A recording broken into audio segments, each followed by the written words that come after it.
వెంకటేష్, అరే వెంకటేష్, రేపు పెట్టుకుంటావా?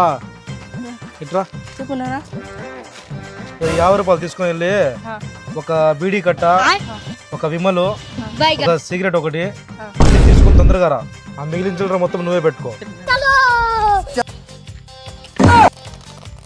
ఇంత చిన్న వయసులో మీరు వేస్తున్న వేషాలు తెలిస్తే మీ తల్లిదండ్రులు గుండె పగిలి చేస్తారు తెలుసు. ఇంట్రెస్ట్ మీ నాన్న వచ్చాడు చూడరా.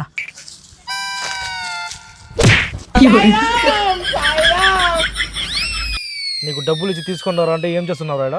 నాన్న హోటల్కి పోయి ఒక బిర్యానీ తీసుకొని, ఒక సిగరెట్ ప్యాకెట్ తీసుకొని, హాఫ్ కోటర్ తీసుకొని హాయిగా ఇంటికి పోయి పడుకోపో. ఆ ఉండే డబ్బులు కూడా వేసుకొచ్చేస్తాను. ఇంటికి పోయి హాయిగా పడుకోపో నాన్న.